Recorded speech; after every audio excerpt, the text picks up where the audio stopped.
Hey gang, Sam here. In this episode of GarageCast, we talked to Steve Scholler. Steve is part of the Cedar Creek Motorsports family of dealers. We talk about how those guys also play in the marine space and how they hit those transactions on such a regular basis. So great conversation with Steve Scholler.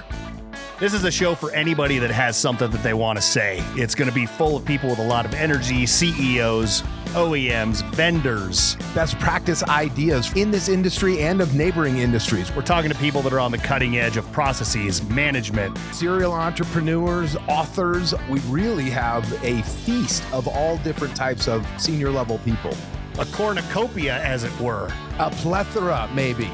Grab a pen, grab a cup of coffee, and have a seat. Start writing. This is GarageCast. GarageCast. Welcome to another episode of GarageCast. We are headlong into 20 Club season. Always talking April, May, and even into June in the thick of things. What are you seeing out there, Dancer? I'm seeing the same thing we're seeing with the rest of the country, having nothing to do with power sports. It's just people don't know. It's the nobody seems to know what the next move is going to be. You know, we had the NPA guys on talking about auction pricing, and is there some litmus test there that we can lean on? Differences maybe between marine and power sports, and there are some subtle difference, but at the end of the day, people just don't know, right? So you're holding on to your pennies and you're playing a conservative game, and I think that's really affecting a lot of people with their numbers right now. Yeah, dealers ended up doing pretty okay in March. You know that not shocking, but you know it's good to see that dealers are doing okay through March and hopefully having a decent spring. That brings us to our topic of the day. One of our dealers in one of our 20 clubs, and honestly, a dude that you and I both have known for, it's weird to say that we can say decades. It's decades that we've known this guy, Steve Scholler. Steve, welcome to the show. Finally, we're pumped to have you on after knowing you all these years. Thanks for spending some time with us. Very much for having me. Yeah, I was really excited. Yeah. Did you try to go back and figure out when we first met before you came on? Did you run any math in your head, Steve? I didn't run math, but I can. I can actually tell you about the first time that I went to an update, and the first time I met Sam. Oh, and then I can tell you about the first time I met Tony later. But one was far more impressive than the other. Just to be honest. Yeah, very true. So Jay made me go to where I was service manager at the time, and he made the sales manager come with, and I was kind of pissed off because I was up north on a snowmobile trip, like a guy's weekend. I had to come back a day early, still hungover, had to drive back down from, up north, like get to the store to meet him, to go to the airplane. And the whole time me and the sales manager are just talking about like, we are literally the best operators in the world. Why do we have to go to this? Why do we have to go to this world? Like who's gonna teach us anything? Like, right. We're number one. And the whole plane trip, same thing. We're drinking having some drinks on the plane, and we're still just crying the whole time. Like, literally, what are they going to teach us? We should be putting on the classes, is what we think. And so we get to the hotel, and I forgot the name of the hotel, but they had like that round bar where everybody hung out at, and the whole room is filled with dealers. I mean, it's all dealers in this bar, and me and the sales manager were sitting at the bar, and the first guy that came up to order a round of drinks came up, sat next to us, and while he was waiting for his drinks, we just started talking. This guy throttled us in every single department, in every single category. He got his drinks and he walked away, and the sales manager turned over to me and he's like, "Huh, maybe we can pick up a few things out here." That hotel was the Hyatt Denver Tech Center with that. Oh, okay. Yes. Yep. We did many a meeting there. I wonder how many first impressions that mirrored compared to people who come to their very first meeting, be it Update or a 20 Club or whatever. Yeah, it was great. And that bar has memories of stories that should not be told. No. Well, Steve, you kind of already gave away your cards when it comes to the accent that you have. You got one of those cheese-eating Midwestern accents, so we know that you're somewhere Midwest and that you were snowmobiling in the winter. So why don't you give us a little history of how you got to where you are in the industry, where you came from, so on and so forth?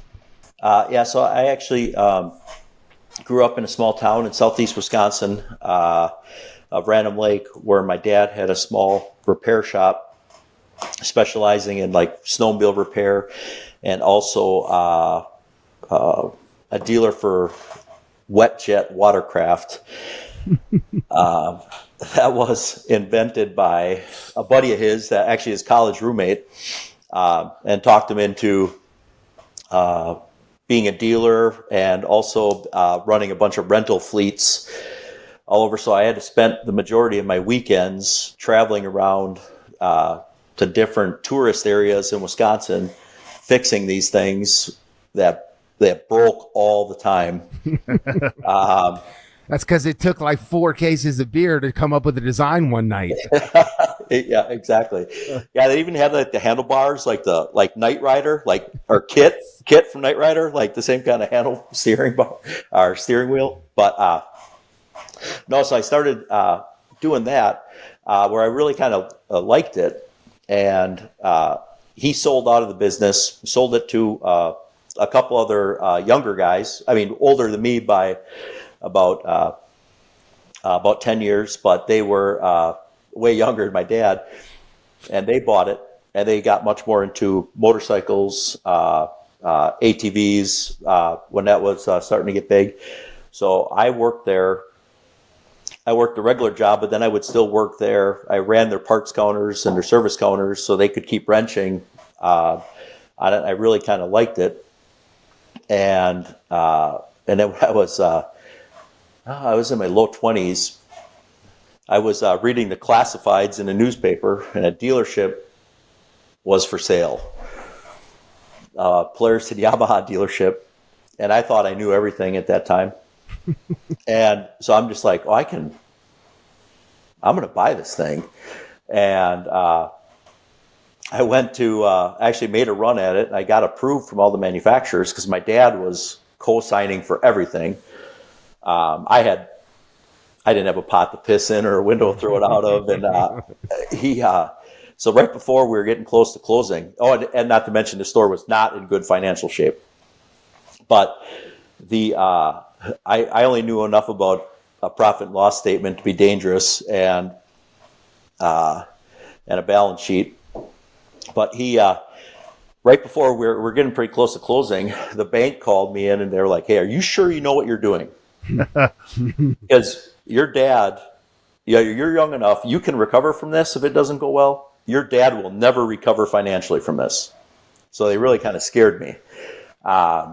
And thank goodness it didn't go through, because that hole in the ground would still be smoking where I would have drove that thing into, because I had no idea. So then I didn't have a job because I quit my last one. So I took some time off, screwed around for like the summer. And one day I was in by John and Jay at Cedar Creek picking up parts. And they're just like, "Hey, do you want to do something to earn some money? Can you help us? Can you help us put some snowmobiles together, this winter?" And I'm like, "Yeah, I mean, all my credit cards are maxed out now. So yeah, I probably should get a job." So I started working for then Jay and John, putting snowmobiles together. And every morning, me and Jay would put snowmobiles together for half the day. And I kept thinking to myself, boy, this is what it's like to own a dealership. Like, he's out here in the warehouse with me, putting, snowmobiles together. But back then, we did everything. So he'd put snowmobiles together till about noon, take them all back to the store, and then sell the rest of the day. And the next day, he'd be out there building what he sold the day before. Yeah. It was crazy, but I also at that time learned quite a bit, and got to know Jay very well. So it was a cool experience. Now, is John back there with him as well? I mean, the brothers Jetsam. You find one, you find the other usually. Yep. No, John at the time he would be at the store running the parts and service counters until we came back later on in the day. And that was their only location at the time. Is that right? Yes. Yep. And then how quickly did they start looking for number two? So that was in 1993 is when they opened. I started working for them in 1996, and then we moved to a new building in 1999, and then they bought another store, Action Power Sports, in 2004, and then they opened another store, which is now Fuel. They opened that store in 2005. And at some point you stepped into ownership. Was it with those guys in those stores, or you branching off on your own, or where's the ownership component come from? No, I own in all the stores, and I started that I put my money down in 2008. When in 2008? Wow. We had a good 2008. Our 2008 was good. Our 2009, the wheels fell off pretty bad, like really bad. Let's just say we didn't get a lot of shares changed that year because we didn't know if we were going to be in business or what. It kind of all got put on hold because we were scrambling pretty hard. Wow! So you bought in 2008, and probably for all the money, and ran headwall into that, huh? Yeah, no, they gave me a really good deal, much of a sweat equity kind of deal, but it just got slowed down drastically because our main store, Cedar Creek, was doing pretty good yet at that time, or it was still staying afloat. Yeah. But the other two stores that they just recently opened, technically they were running out of business. They were done. Man. So and then that's when I came in, and then I had to start.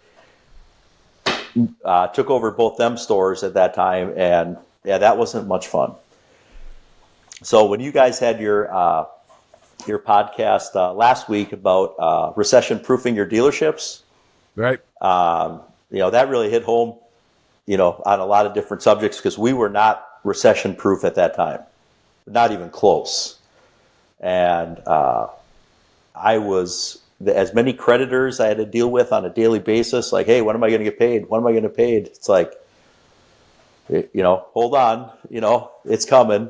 But we swore to ourselves that we would never let ourselves get in that position again. We're never doing that again. So, well, I hope with that podcast, which was really the focus on absorption and why it's so important to focus on the other departments, not called the major unit sales department. Tony and I were thinking, man, it's been a long time since we've talked about absorption. And you know what?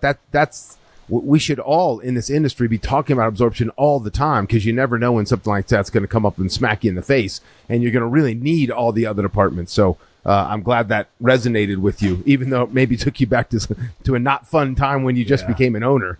Oh, yeah. Hey, so you guys have always run on very low staffing ratios, very high unit conversions. Talk to us about the pace at the shop, and how do you keep good talent? Well, I don't really want to say it right now because it's being recorded, but we actually need some more salespeople right now. We're a little light. Yeah.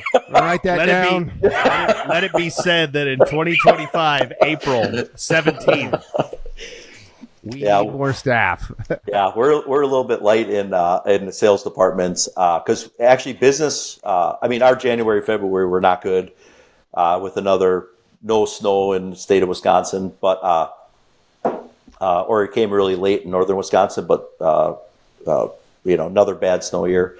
But our March was pretty good, where we started to get run over pretty bad, and now it's continuing into April. So yeah, we're a little bit behind on staffing especially in the sales department. But traditionally, whether you're good on staffing, it's a frenetic pace within the walls of those dealerships.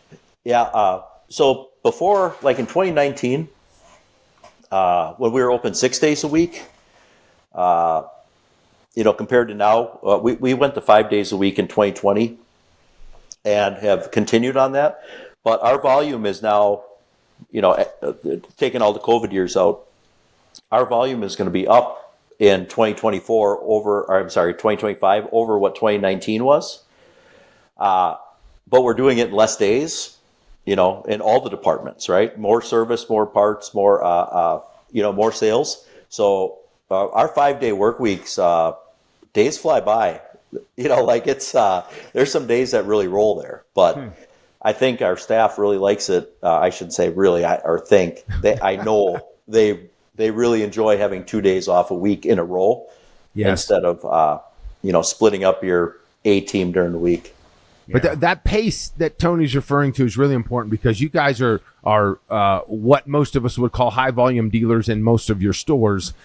And you, even with high expectations of how many major units your salespeople can sell, you still tend to hit the benchmark or dang close to it on the transactional ratios. So I want everybody listening in both power sports and marine to understand you can run a high volume store and you can do it in what Tony and I would call understaffed as far as our staffing ratios. You guys run lean and mean, which is two words I don't like because I always think the customer experience suffers. But you guys constantly outperform that number and you're on those benchmarks or really close to them all the time. So with the, how do you get that transactional fit or the cultural fit, if you will, between that pace and hitting the transactions at the same time? Or maybe that's just what they sign in on from day one because, like you said, your intro, Jay is out back building these units with you, and maybe you guys are so entrenched in doing it yourselves that they just see you do it. How does that work with the culture inside of the store? Well, if you're talking transactional data, so I got a question because me and Jay were arguing about this the other day. When was it started to get tracked? Like, when did we start tracking transactional data? 2008 in the Harley business. I know exactly when it was. Yes. Okay. Spring of 2008 in the Harley space. We moved into the European models because I was doing a bunch of work with Triumph at the time, and then we added the ratios into the metric world on the backside of that. Okay.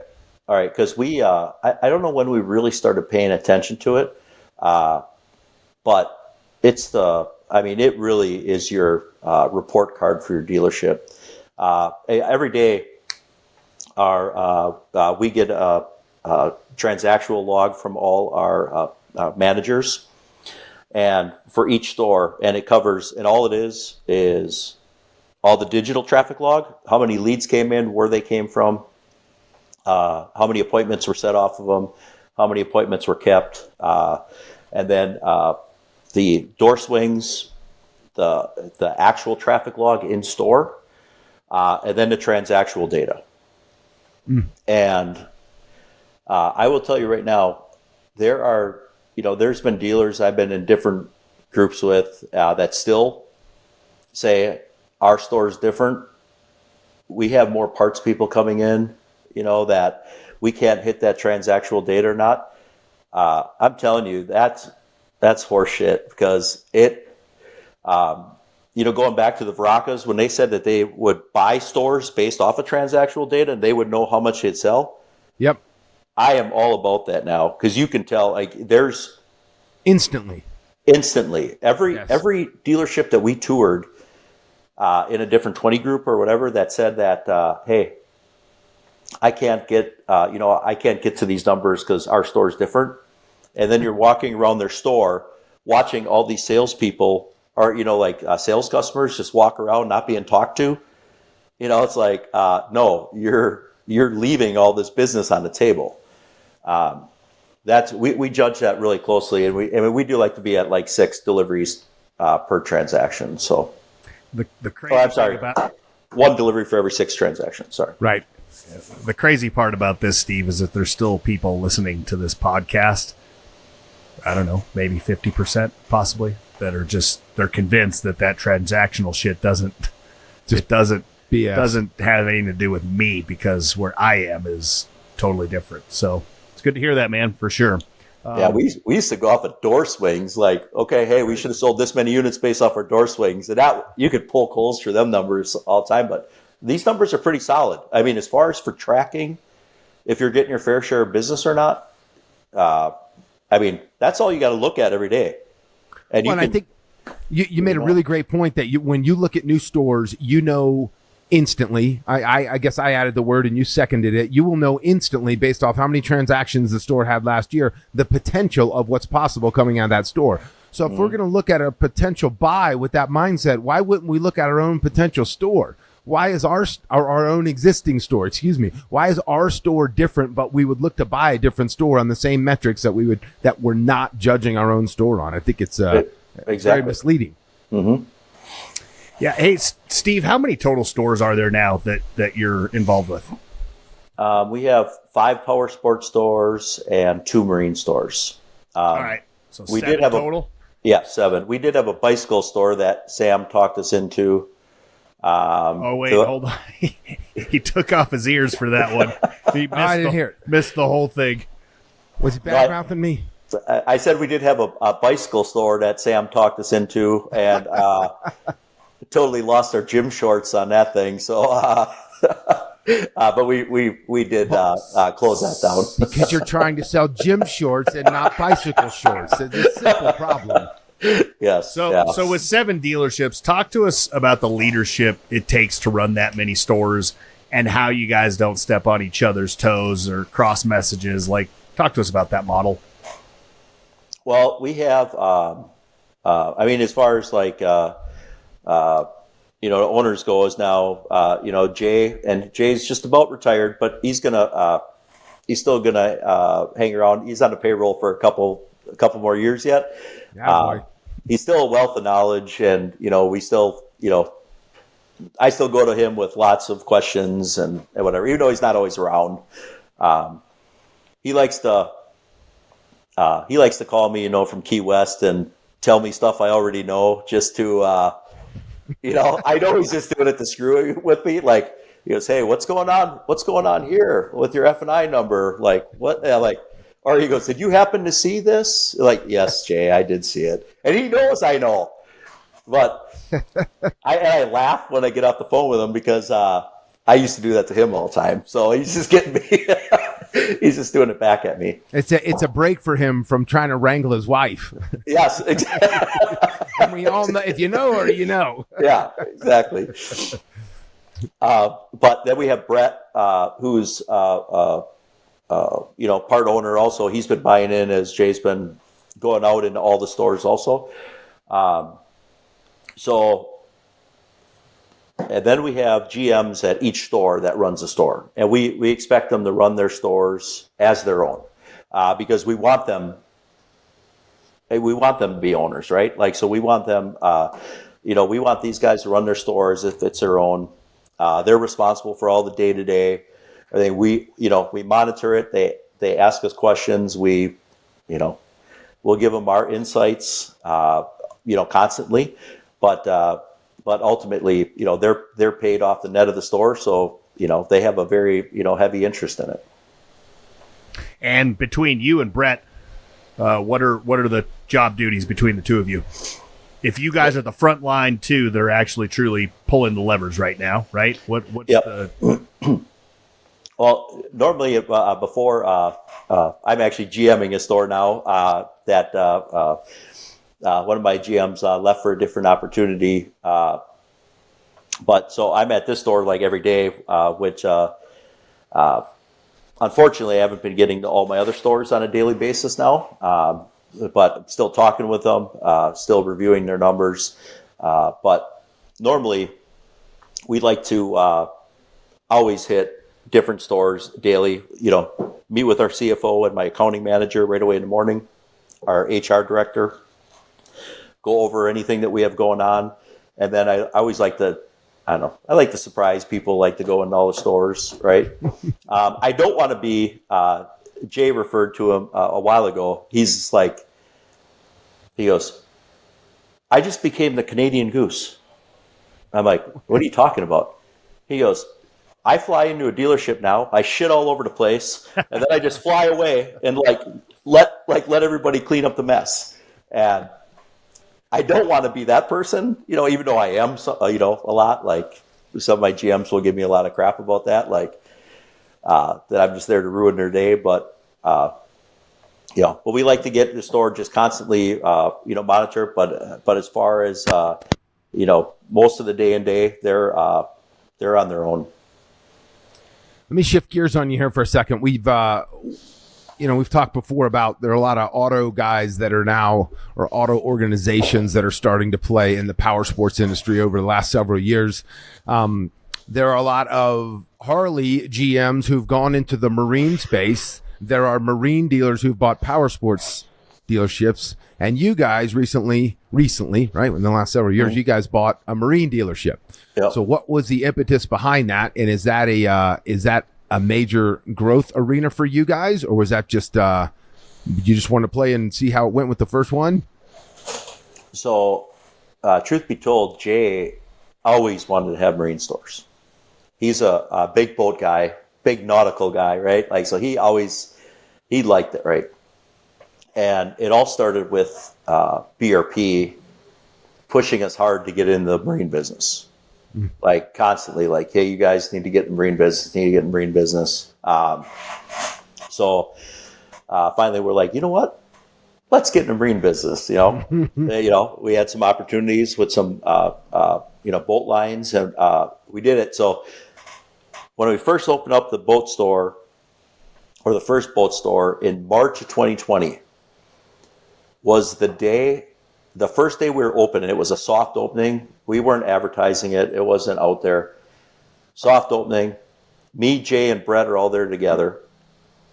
And my wife texts me, hey, Governor Evers just issued a safer at home order that everyone's supposed to go home. And we're like, well, now what do we do? I'm like, well, Brett, you might as well tell everybody here to go home because nobody knows we're open, right? We're just, trying to get everything set. And, I'm like, I guess just tell them they're going to get paid and we'll see what happens, right? So when we were walking out of the store, me and Jay, Jay's like, hey, thanks for talking me into opening up a marine dealership this year. And he goes, and that loss that we budgeted for year one, why don't you add some more zeros to it? And he jumped in his truck and left. But turned out, obviously, that was the best thing that could have happened to us. We had a great year, for being a first year store. And it really got the ball rolling, and it's continued to keep up since then. So I'm digging it. A lot of it has to do with different brands and manufacturers on who to work with, because there, as you know, in the marine business, there are a lot of them. A lot oh my goodness, them. Yes, yeah. Tons. Are you looking at snagging more stores? My 2 cents, now, and I tell my guys, I'm not opposed to it, but I don't want to do it all myself anymore. If they have a plan, hey, I think we should buy this. This is how I'm going to do it. I'm okay with it. I'm all in with it, but I'm not going to go and just jump into a store anymore and be at there 24/7 to get it going. Right. Must be my old age. I don't feel like doing that much anymore. But it happens. That feeling, It happens for sure. Hey, Steve, with the per unit flooring costs across the industry skyrocketing in 2025 and probably the end of 2024, how do you navigate the OBS burden? That major unit burden that is literally clawing away at the margin just by having the stuff on your floor. Are you guys self-funded, or you have a plan on that, or you just rolling with the tide? I have way too much inventory paid for that I'd rather not. I'd rather have the money elsewhere.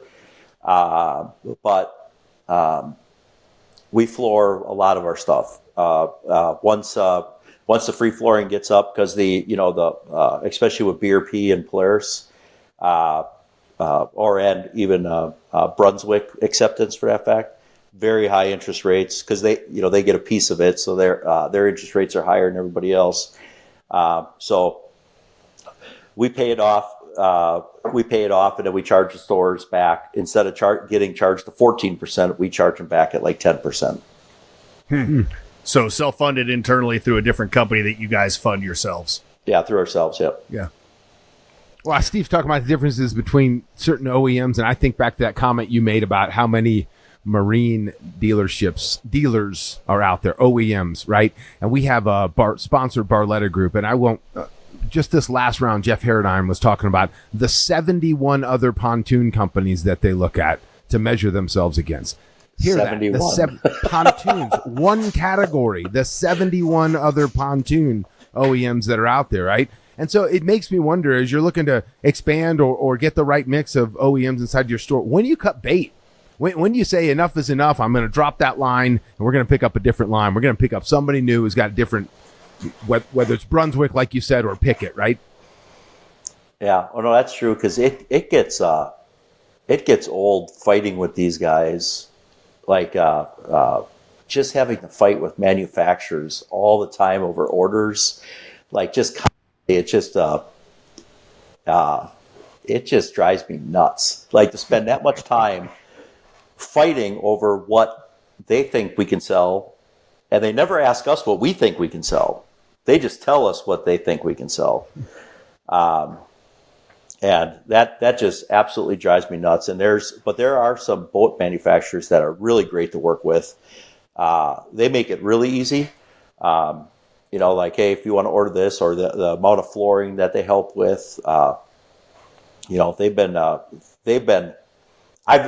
personally, like, just coming from so much in power sports, you don't see that on the power sport end on what some of these marine dealerships or marine franchises were doing. So, and why is that? We talk about this on the podcast about how certain manufacturers of the Sea Ray and the Barletta, and they actually go to the dealers and they say, "What do you think you can sell?" And let's talk about kind of where your number's coming from, as opposed to power sports is like, "Here's what you're gonna sell." Yeah, what a novel idea, right? Like, crazy idea. Well, I think a lot of it has to do with these. Well, in power sports, it's that 80-20 rule, and these manufacturers talk about it a lot. 20% of the dealers sell 80% of the product, and they don't need to push that 20% because these guys like to sell stuff and make money, right? But all these other dealers that they have to constantly push, they think that filling them up with inventory is going to make them sell stuff, and that doesn't help anybody. Then because they don't know how to sell it, they just give it away. They just muddy up the market. But I get it. I get why they're doing it as a manufacturer, but it drives me crazy because I like to sell stuff. We have to sell stuff. I like to make money. Call me a capitalist, I guess, but Hey, so really quick, completely off topic. Well, it's on topic, but it's something completely different that you brought up before, which is you guys have had two really bad winters. Last year was terrible. Mm-hmm. And the amount of supply that's sitting on the floor as far as snowmobile goes, and with 2025 not panning out to be good winters really kind of anywhere. I mean, we had an okay winter. How much snowmobile inventory do you have right now? Well, Tony, I actually looked that up because I was going to talk to you about my snowmobile hobby. And you're not going to try and sell. Don't joke trying to sell me a sled. I don't need you trying to sell me another sled either. So last year in 2024, new snowmobile sales made up 5.6% of our total sales. Okay. 5.6%. I am carrying over $4,621,644 in snowmobiles. Good God. Holy shit. What is wrong with me? Or, this makes no, again, it's not the snowmobile business, it's the snowmobile hobby. This makes no sense. Nobody. Nobody, you're out of your mind. You snowmobile junkies are out of your mind, and we say it all the time. The snowmobile business is an oxymoron. If you look at any 5-year trend, you end up losing your ass. Now, you can make it up on long tracks and heated gear and all that kind of stuff, but I don't know that you're going to get to 4 million and call it a good year or a good 4 years or whatever it takes. What were you just enticed by the deal? Why'd you pull the trigger on $4 million? It's bold new colors and graphics, dude. Right. Stickers. So what happens is they're very good at handing drowning people water. Like, okay, hey, I know you're underwater on all these snowmobiles, but just take this one more cup, one more drink, and they, because it's all tied to inventory protection. So all these are protected, or the majority of them all. We paid off the rest of them, but you have to keep ordering to keep getting the flooring protection. So one of these years, it's just going to have to be like, hey, yeah, this doesn't make any sense for us, and we'll have to step away from the biz. Biz, you keep calling it a biz. The hobby.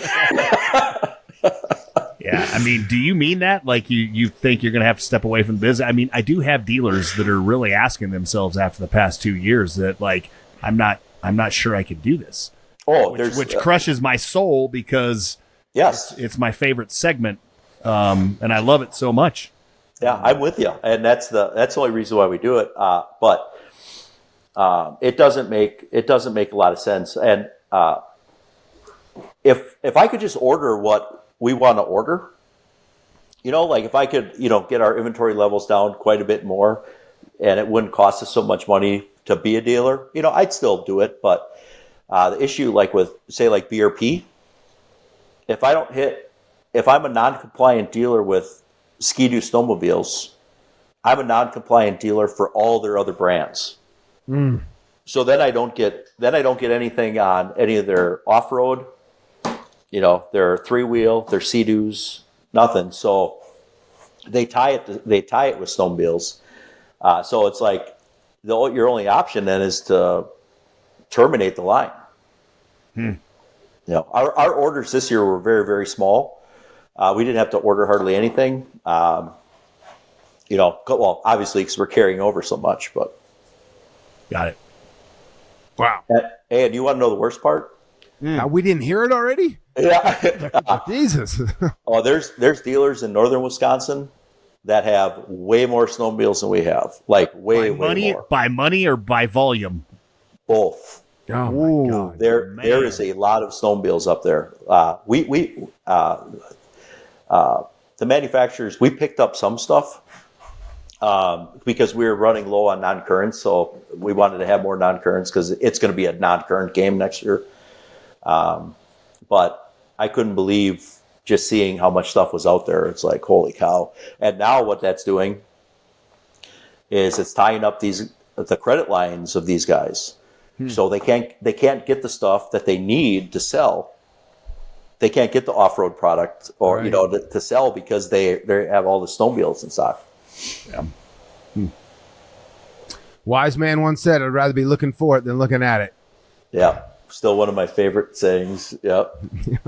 Nobody went out of business for what they did not order. That's right. We had two prominent marine guys on earlier in the year discussing the OEM setting up scoreboards, not only for the dealer to score the manufacturer, but for the manufacturers to score the dealers. What are your feelings on that? What would you think about having an open dialogue between manufacturers and the power sports industry and giving each other grades? I think that's going to be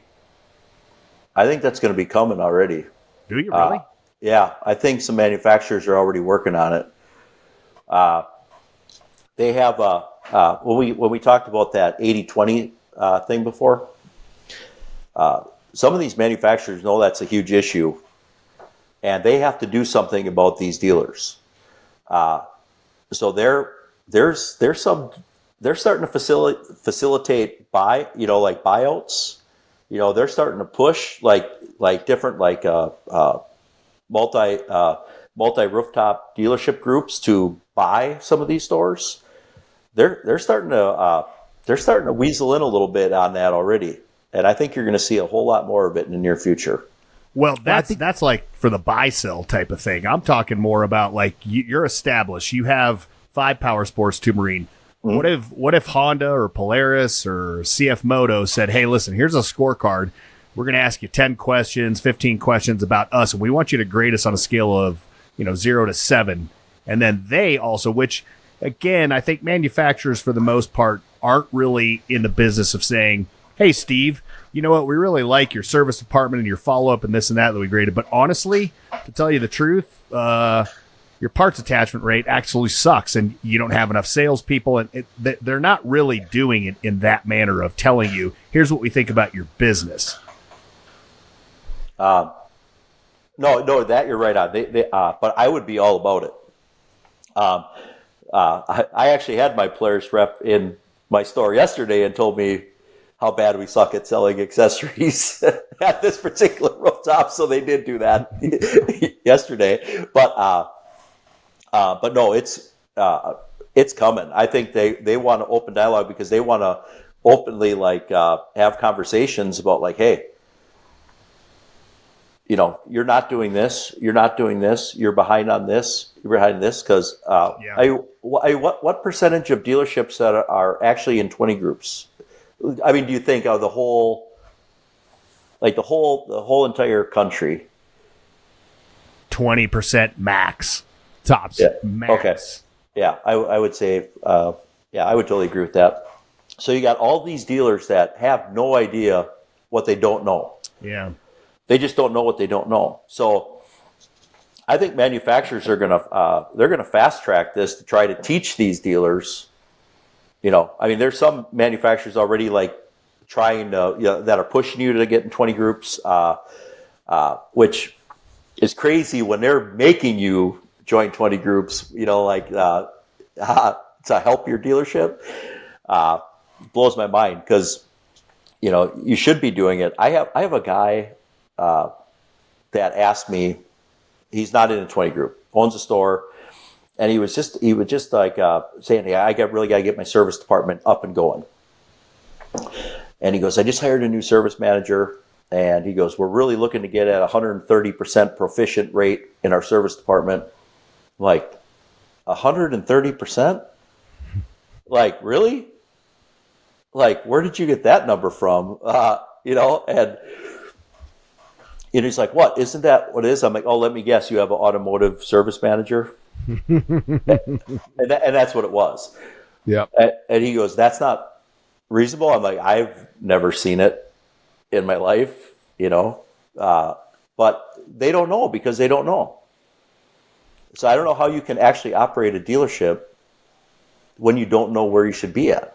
I can't even imagine. I think the key to what you're saying there is objective, right? It's not subjective. Oh, I don't think you guys are selling enough in this department. And it's both directions. So we had Matt Gruen from the MRAA, Marine Retail Association of America, and Jeff Strong, who's been part of that organization, and a retailer himself, come on our podcast and talk about it's reciprocating. It is objective criteria that we're holding each side accountable to. So when we have data, not feelings, but data that says the OEMs are out of line with some of their expectations, maybe there's going to be some recourse moving forward because this is new, right? Mm-hmm. And then there's data, not my feelings, but data saying that you guys are underperforming on a level that you don't even have any idea when we look at some of the top performers out there. I think it can be very healthy. I don't know that the power sport OEMs, or I should say certain power sport OEMs, will allow that to happen because maybe they know which way the cards will fall. I don't know.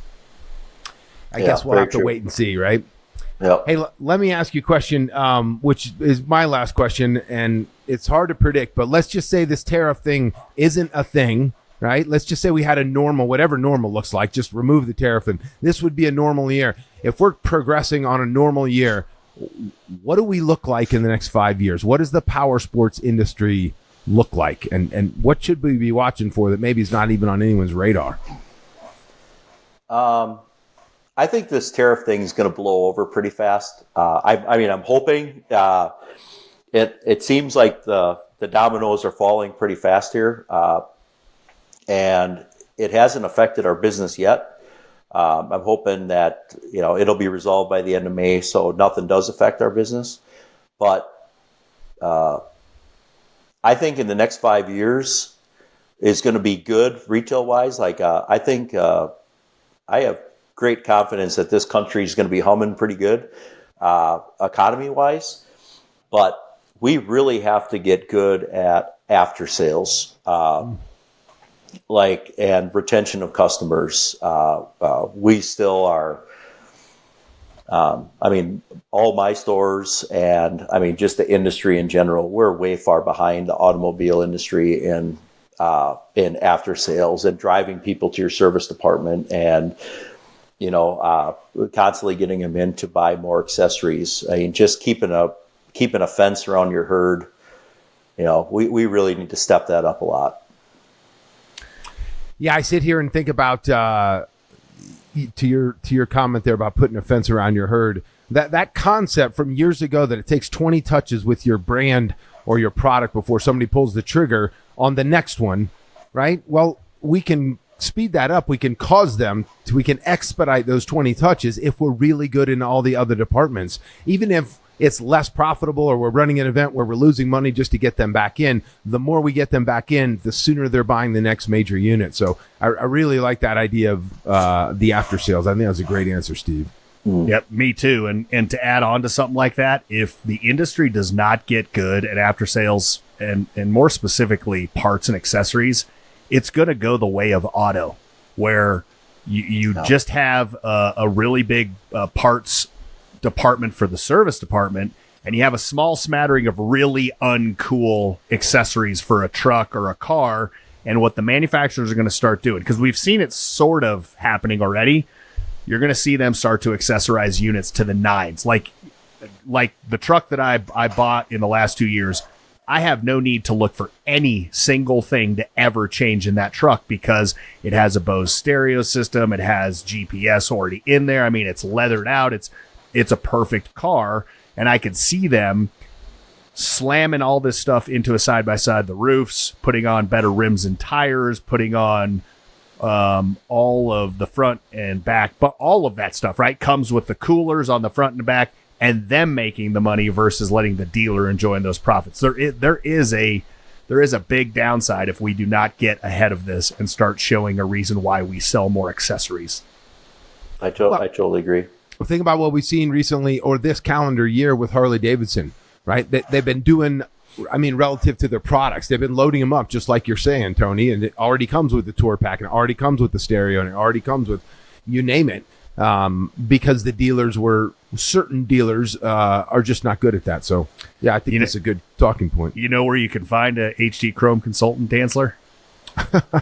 In a museum. It's in a museum next to a 1999 Fat Boy, right? The Fat Boys exist. The fact is that Harley has made their units so accessorized and like damn near everything that you would need, and then internal stage kits from Harley that you don't need a person that used to just sell all the cool chrome. So I thought you were going to say in a Ducati store, honestly. Yeah. So anyway, well, hey, Steve, thanks a lot, man, for taking the time. I know that you have a big task ahead of you GM in that store for a little bit till you get yourself back up and working and running the right direction. Yeah. Yes, sir. Yeah, no, thank you very much for having me. I really, this was awesome. It was a lot of fun. It sounds like you have a cold too, or is your allergies? No, a little bit of a cold. Or hungover. Yeah. How many beers this weekend, and how many blocks of cheese do you think you're going to eat Saturday and Sunday? Well, actually, because it is Easter weekend, I'll probably be drinking a lot of smoky old fashions, I would think. My family loves old fashions, so we're probably gonna drink quite a few of them. That's so awesome. That's awesome, man. Hey, thanks for coming on, and thanks for giving us your time, buddy. All right, thank you guys very much. Yeah, for Steve Scholler and Sam Dantzler, I'm Tony Gonzalez. This has been GarageCast. Have a fantastic Tuesday, everybody. Thanks, everyone.